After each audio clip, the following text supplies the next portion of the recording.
సింహాచలం దేవస్థానంలో అర్ధరాత్రి queue complex పక్కన గోడ కూలిపోవడంతో దాని కింద నలిగి 7 భక్తులు చనిపోగా మరో 4 తీవ్రంగా గాయపడ్డారు. ఘటనపై మాజీ సీఎం జగన్మోహన్ రెడ్డి స్పందిస్తూ ప్రభుత్వ నిర్లక్ష్యమని ఆరోపించారు. జగన్ ఆరోపణలకు కూటమి కౌంటర్ ఇస్తోంది. వైసీపీ శవరాజకీయాలను తిప్పికొడుతోంది.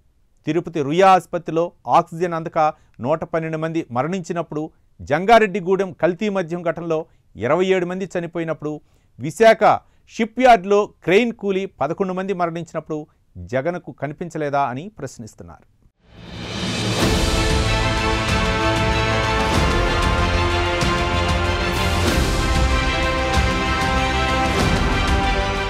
విశాఖపట్నంలోని సింహాద్రి అప్పన్నస్వామి చందనోత్సవంలో ఘోర విషాదం జరిగింది. స్వామివారి నిజ రూపాన్ని చూసేందుకు వచ్చిన భక్తులపై గోడ కూలి 7 చనిపోయారు. మరికొంతమంది భక్తులు గాయపడ్డారు. సింహాచలం బస్టాండ్ నుంచి పైకి వెళ్లే దారిలో ఉన్న షాపింగ్ కాంప్లెక్స్ దగ్గర 300 టికెట్ క్యూ లైన్ వద్ద మంగళవారం అర్ధరాత్రి భారీ వర్షం కురవడం వల్ల ఈ ప్రమాదం జరిగిందని చెబుతున్నారు. శిథిలాల కింద చిక్కుకున్న వారి గురించి ఎన్డీఆర్ఎఫ్ సిబ్బంది సహాయక చర్యలు చేపట్టారు. హోంమంత్రి వంగలపూడి అనిత, జిల్లా కలెక్టర్ హరేంద్ర ప్రసాద్, సిపి శంఖబ్రత బాగ్బీ సంఘటనా స్థలానికి చేరుకుని సహాయక చర్యలను పర్యవేక్షించారు. గాయపడిన వారిని దగ్గరలోని ఆసుపత్రులకు, ఈ ఘటనలో చనిపోయిన 7 మృతదేహాలను విశాఖ కేజీహెచ్ ఆసుపత్రికి తరలించారు. ఈ ఘటనపై ముఖ్యమంత్రి చంద్రబాబు స్పందించారు. లక్ష్మీ నరసింహస్వామి దేవాలయంలో గోడ కూలి 7 భక్తులు మృతి చెందడం కలిచివేసిందన్నారు. వర్షాల కారణంగా గోడ కూలడంతో జరిగిన ఘటనలో మరణించిన వారి కుటుంబాలకు ప్రగాఢ సానుభూతి తెలిపారు. జిల్లా కలెక్టర్ ఎస్పీతో మాట్లాడారు. ఎప్పటికప్పుడు పరిస్థితిని సమీక్షించారు.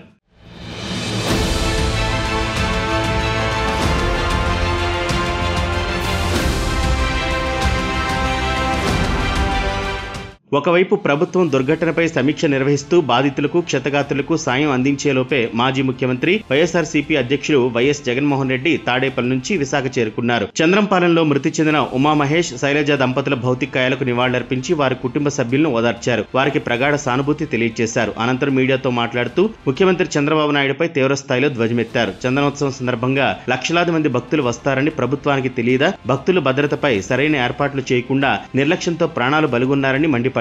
గతంలో తిరుపతి వైకుంఠ ఏకాదశి సందర్భంగా జరిగిన తొక్కిసలాటను గుర్తు చేసిన జగన్, భద్రతా సిబ్బందిని చంద్రబాబు కుప్పం పర్యటనకు పంపి భక్తులను ఒకేసారి వదిలి తొక్కిసలాటకు కారణమయ్యారని, అక్కడ 6 మరణానికి ప్రభుత్వ నిర్లక్ష్యమే కారణమని ఆరోపించారు. ఇప్పుడు సింహాచలంలో కూడా ఇదే నిర్లక్ష్యం కొనసాగిందని విమర్శించారు. ఆలయ ప్రాంగణంలో కనీసం తాత్కాలిక టాయిలెట్లు, మంచినీటి సౌకర్యం కూడా కల్పించలేదని ఆగ్రహం వ్యక్తం చేశారు.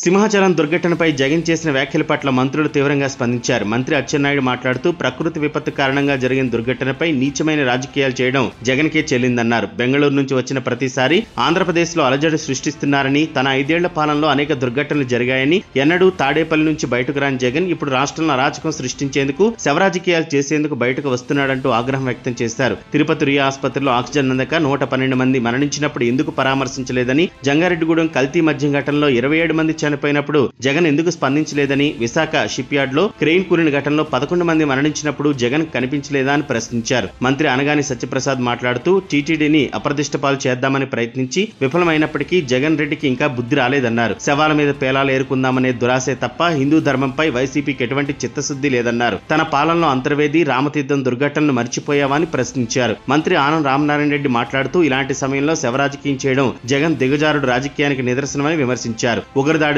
ఏపీకి చెందిన వారు 2 చనిపోతే కనీసం పరామర్శించలేదని దుయ్యబట్టారు. వైసీపీ ఉనికి కోసం, పార్టీ మనుగడ కోసం తమను దోషిగా చూపించే ప్రయత్నం చేస్తున్నారని, ఆ ప్రయత్నాలన్నీ విఫలమయ్యాయని అన్నారు. ఇలా శవరాజకీయం చేయబోయిన జగన్ కు కేబినెట్ మంత్రులు కౌంటర్ అటాక్ షురూ చేశారు.